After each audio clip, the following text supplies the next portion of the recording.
Hey guys, it's Mathil here once again, and for the follow-up video of Wildstrike Raider, I do have quite a lot of clips and testing that I performed in the late game with dual Doryanis versus dual claws, as well as Abyssus versus no Abyssus.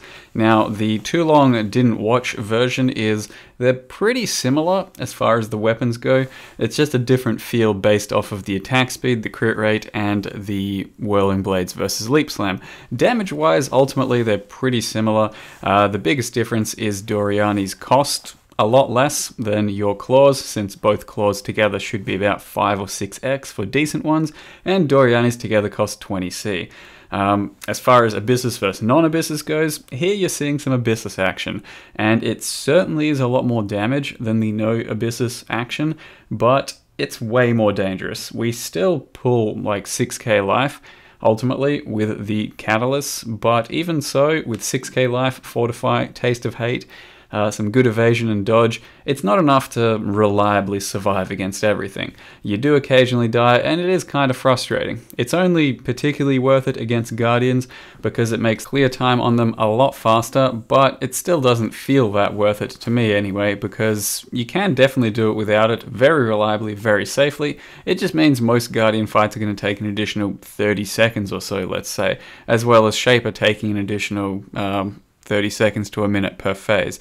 Now you can cut that down with the Abyssus and you will probably survive most of the time, but there's going to be a few opportunities here or there where you just fall over, die, and feel pretty bad because you get one shot thanks to Abyssus. The current clips playing are Abyssus plus Claws, which I don't think I'd really recommend ever. Abyssus paired with the Catalyst really brings up the damage quite a bit nicer, but Abyssus paired with the Claws, you really do struggle to bring your life up to speed, and even without the Abyssus, the Claws feel pretty damn good. So you can see it increases the damage quite substantially. You'll be one-shotting the adds on the Chimera phase, you're pretty much destroying Chimera immediately, but that's not really an issue without the Abyssus. You definitely still kill the adds fairly quickly, you are safer with more life as well as less damage taken, and ultimately you're killing everything just like a split second slower than you otherwise would. So it doesn't seem too worth it, but it is pretty ridiculous all the same. And it really brings up a problem with the Shaper fight, where you can definitely get one shot to his melee attack if you're not careful. Trying to keep up Fortify as much as I can and flasks and all that, but if they go down, you will inevitably just take a bit of a one-shotting, and it makes the Abyssus feel, you know, just a little inconsistent in that regard. But as far as Wildstrike itself is concerned, it feels like a pretty decent skill for most things. It's very nice for clearing, it's very nice for mapping. It's just these strict tier 16 Guardians and Shaper that feel a little worse than maybe some other slightly better skills. And that is largely because Wildstrike, like many skills, isn't overpowered. It doesn't have any overpowered interactions, it doesn't have any overpowered gear going for it, it doesn't have any overpowered jewels, Helm enchants, any of that, and as well as that, it's melee. So it does perform well enough, but it's never going to be one of those top tier skills at the moment anyway, because the top tiers are the ones that have some level of stupid broken interaction happening. And that's what happens when you have Abyssus. You get slapped too hard quite often. This now is the Abyssus plus Doryani's Catalyst run. So you can see it's extremely dangerous, though the Minotaur and all of the Guardian maps I'm showing here do have some little dangerous mods here or there. I didn't roll any of them to be super easy, but the damage isn't incredible, and the damage you take is pretty incredible. So it's too risky, I think, to really reliably do, at least for long periods of time. However, you can see here with the Catalyst examples I'll show here and in the future that it's just a little inconsistent, because Catalyst has a lot less crit rate and a lot less attack speed than your claws would otherwise have, and it does show up with some inconsistencies. When you crit a lot and hard, then it feels really good. When you miss out on quite a few crits because your crit's only at 40 or 50%, then it just feels kind of shit. As well as that, the attack speed just isn't quite there compared to the claws, which comboed with the lower crit rate makes everything a little less consistent. And on top of that, leap slam, you know, it's something you have to really get used to. Sometimes it feels fine, and sometimes it's better than whirling blades, but a lot of the times you really feel like you're missing your whirling blade. All that said though, I paid about 10 or 15C for each of these catalysts. At this stage of the league, it will be very cheap like that. At the start of the league, they can definitely be a little bit expensive, but for baseline weapons, they perform fairly well. They can clear all content. They can up your DPS to fairly substantial amounts. You're just ultimately, I think, still going to be going for claws, swords, or daggers just for that extra bit of feel good. Unless, of course, you maybe roll an assassin instead of a raider, or a pathfinder instead of a raider, in which case you could be looking at a slightly superior catalyst build. As far as a raider goes though, I feel like you just don't get enough crit on the tree, or a few other nifty little perks that the other ascendancies could potentially have for your character that would, I think, breach the gap for catalysts. So even, let's say, in 3.0, Scion, Assassin, plus, I don't know, Raider or some shit, could end up being a really good combo for this type of skill, and we'll just have to wait and see how that pans out. And at this point, I think we're now showing off a no Abyssus Catalyst build. So the Catalyst build you can see here, I think it ends up hitting about 6400 life, with options to get more if you really want, because you do pull off a bit of a respec. And it's fairly reliable on its tankiness and its damage. It's not going to set the world on fire for these Guardians, but I can, you know, pretty much play against them all day long and pick my battles and get through them without too much issue. It's just going to be a little slower because, like I said, not really an overpowered skill. But up until the Guardians, with this 6,500 life fortify no Abyssus action, it clears everything really well, really fast, and you shouldn't feel bad about using 2 catalysts, except for maybe the Leap Slam if you're really not a fan of Leap Slam, which, like I said, is a bit of getting used to. But I do feel that with the catalysts and the investment I've put into the gear, we get out something somewhat fun and viable in the form of Wildstrike with catalysts. Now I did also come across a couple of Uber series sets, one for each catalyst and claws, without Abyssus that is, because I pretty much ruled Abyssus out altogether since I figured my damage was good enough. There's no real reason to ever try and take more damage if you don't need to. So no Abyssus, and this is the Catalyst run. Now the damage on the first guys, the Vials, pretty damn good, and the clear speed overall for trash, pretty easy, fairly reliable, and fairly safe. Now obviously you can't really do Atziri with Wildstrike because the chain insta-kills you against the mirror ad as soon as they spawn and as soon as you attack them. So we did have to get creative with our single target and go Molten Strike. Now Molten Strike currently in a pretty good place because, as I said, it can have some overpowered interactions in the form of the 2 extra jewels, which is 4 additional projectiles, point blank, which is 50% more damage, another 3 additional projectiles on your helm from an enchant. But from what we're seeing here, it's just the 2 jewels that I'm using. I don't have quite a lot of other fancy shit that you can put into it for Molten Strike. So ultimately, if you really wanted to build this towards some huge single target, you can build that Molten Strike single target just a bit fancier, and I'll show you exactly what I mean in the character setup in just a second. But overall, this is what we have to do for Atziri, and this is the Claw version of Wildstrike against Uber Atziri.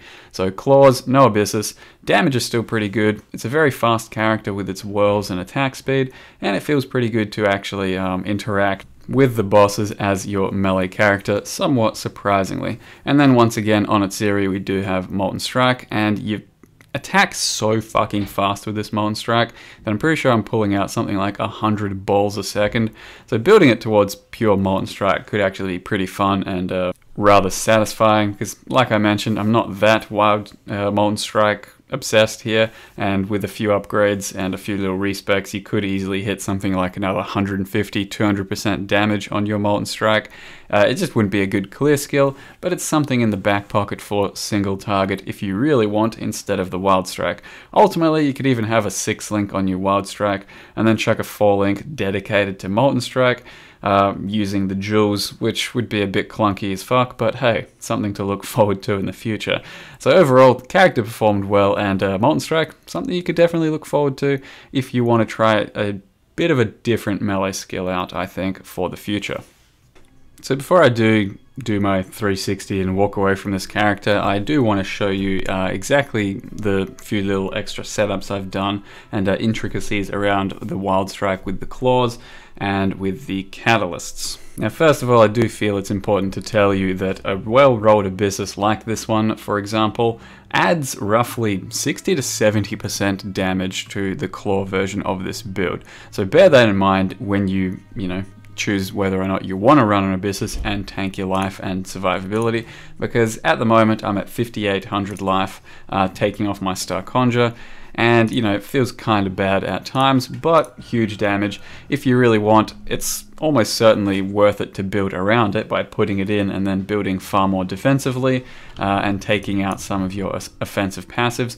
Or, for example, not being a raider, you save a few passives on frenzy charges that you can then divert to life passives and all that sort of shit. Because I do think it's pretty hard to walk past that much additional fizz and that much melee crit multi, but in my build I don't really feel comfortable sacrificing any sort of damage nodes anymore because they're all fairly crucial. If you're built a bit differently, or if you can mentally break away from some of these damage nodes, Abyssus definitely can be something you can do, even hit something like 7k life.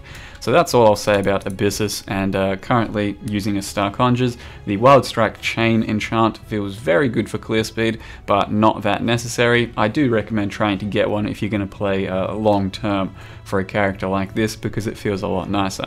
The claws we're looking at are about 300 PDPS, or physical DPS, and it's very basic, just like this one. All you need is a Tyrannical or a Merciless, and then multi-mod around it. So at a minimum, it will probably cost about 2 or 3 exalts, just because of the craft itself. This claw is just a little bit better, and it doesn't have to be claws, it can be swords, can be daggers, but claws themselves have the built-in life and mana leech, meaning you do save a few points if you take swords instead, because you'd have to also take this shit here. So ultimately claws should save you a few points, and if you're daggers then you have to go all the way up here, unless you go CI. But this is more or less just going to be a proof of concept for Wildstrike. You can build around it however you really want.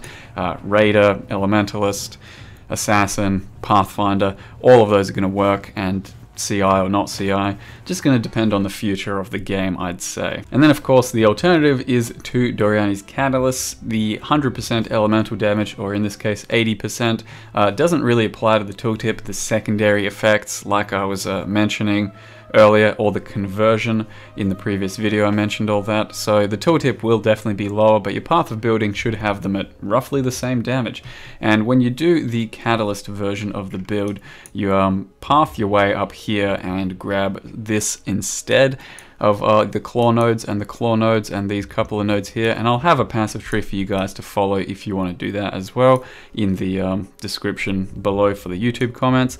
So it is a bit nicer defensively because you do get to reallocate some of your claw passives, but ultimately it means you're going to be a bit lower on crit multi, which is why we run the crit multi gem pretty much always for it, and then you swap in Ellie Focus on single target because that's a huge gain.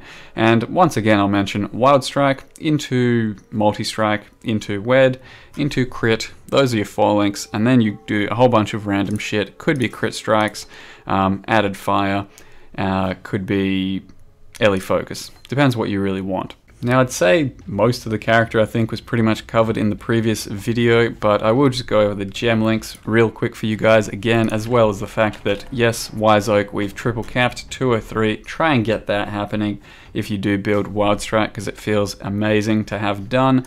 So the gem link setups we have here are Orb of Storms, Curse on hit to Assassin's Mark, and Power Charge on crit. So you drop your Orb of Storms whenever you're attacking a boss, gets your Assassin's Mark going, and some Power Charges sometimes. Down here you have faster attacks, Whirling Blades, Blood Magic, and Fortify. If you are using Catalyst instead, you are obviously Leap Slamming instead of Whirling Blading. Up here I do actually have a few loose gems, I suppose. Just an Ice Golem over here, and these don't actually do anything. Just don't have anything else I'd really like to put in. And then Vile Haste, increased duration, Vile Lightning Trap. And up here we have Hatred attached to Herald of Ash and Ancestral Protector. The faster attacks, again, not really doing anything. So you can I guess have a spare 3 link if you really want, and put something else there. But currently the Ancestral Protector, he's just there to buff our attack speed and do basically nothing else. And we're running Hatred and Herald of Ash for damage. You could run Herald of Ice instead of Herald of Ash. You could run a Blasphemy instead of Herald of Ash as well. But I really kind of like my Herald of Ash and have kept it for such reason. And besides that, lastly, I'll just show you my stats real quick. Sitting at 89% hit with our Golem, you basically need 1 piece of accuracy somewhere, and that I achieved on my gloves.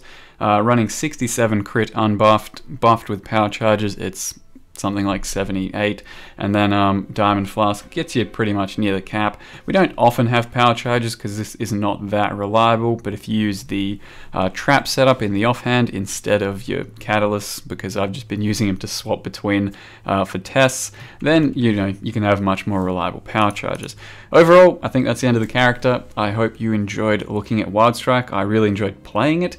It probably wouldn't be one of my first skills to play, but at the moment it definitely is a viable one, and if you need something for a bit of a change and a bit of excitement, then I do recommend Wildstrike. It was fun enough to play, it is viable enough to play. So that's it for the character, guys. I hope you enjoyed the video. Thank you very much for watching, and see you next time.